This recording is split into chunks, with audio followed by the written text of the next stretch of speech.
Assalamualaikum warahmatullahi wabarakatuh. Jumpa lagi kita dalam channel YouTube Saka Saham. Pada yang belum subscribe, jangan lupa subscribe, like, share. Ni dah sengit sebelah ni. Apa cerita? Hari ni Sabtu dan Ahad macam biasa kita akan buat direction untuk kita punya bursa punya indeks. Last week abang buat direction bursa indeks yang abang mengatakan bahawa kemungkinan besar bursa kita akan mengalami penurunan hingga ke taraf taraf apa dalam bursa kita kan, ke tahap 1466. Alhamdulillah dia close pun dekat 1466 hari Jumaat lepas.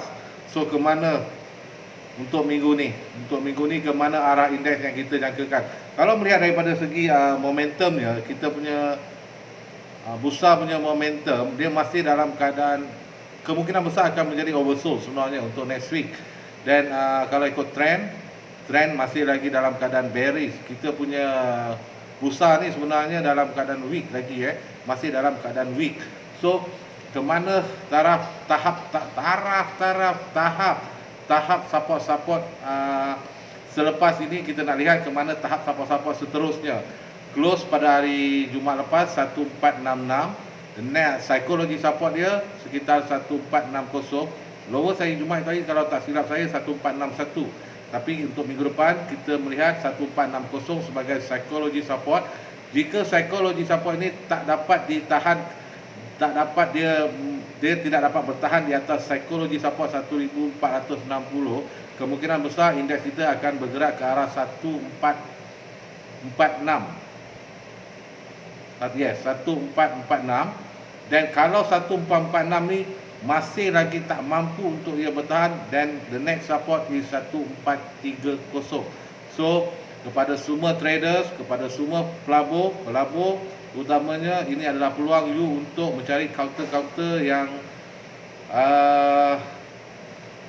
menjunam harganya tapi mempunyai financial yang bagus. You all kena cari counter-counter ni. Nanti mungkin abang akan share lah sikit apa-apa counter yang kemungkinan besar you boleh melihat untuk next week.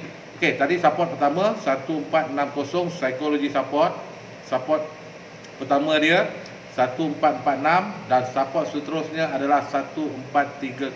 Ini kita jangkakan kemungkinan besar jika bursa kita terus weak, sebab next month ada beberapa event besar sebenarnya. Antaranya adalah Donald Trump presiden punya election. After that kita ada budget, atau lepas budget ni ataupun dia orang nak budget handsome je, wallahu alam, kita pun tak tahu kan.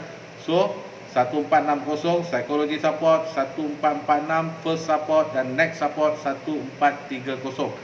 Jika bursa kita mampu pula bertahan di atas 1460 ni dan dia start main 1477, ini akan menunjukkan sedikit perubahan dalam momentum bursa. Kemungkinan besar momentum ni akan menunjuk kepada minat belian balik semula kepada kita punya bursa Malaysia, dan dia mampu break atas 1477. Abang jangkakan yang indeks kita akan bergerak ke arah 1493. Dan ini kita akan lihat bagaimana permainan bursa indeks kita pada minggu depan. Tapi keseluruhannya bursa kita masih dalam keadaan weak. So kepada trader, kepada investor, gunakan peluang-peluang ini dengan menggunakan teknik-teknik yang you belajar untuk mencari counter-counter yang kita katakan counter-counter yang mampulah bertahan dalam keadaan genting seperti sekarang ni.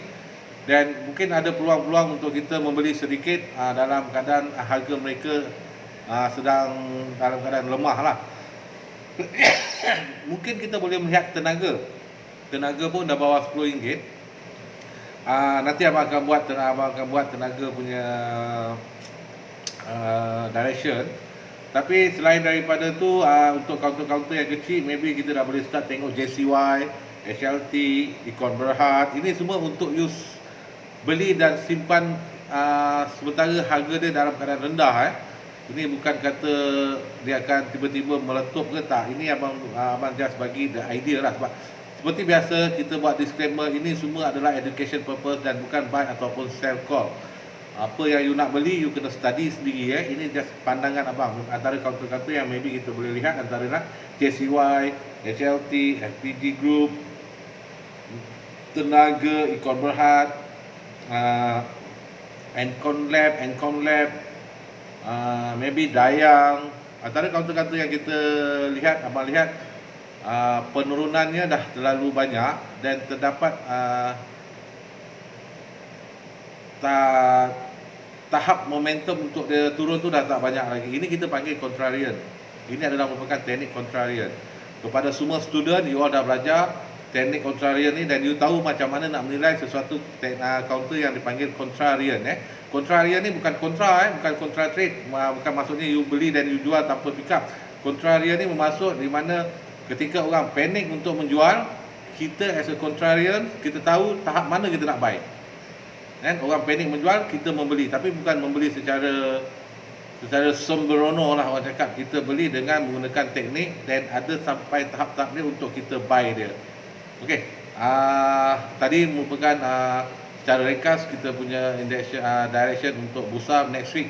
So macam biasa, trading jangan over trade, jangan over confident, sebab bursa ni bukan bapak kita punya. So you kena trade dengan trading plan. You kena ada trading plan sebelum you trade. Follow your own trading plan. Minimize your risk, okay? Minimize your risk, maximum your gain. Kita jumpa lagi. Pada yang belum subscribe, please subscribe supaya channel ni lebih lagi dapat semangat dia untuk kita berborak lagi. Okay, kita jumpa lagi. Assalamualaikum.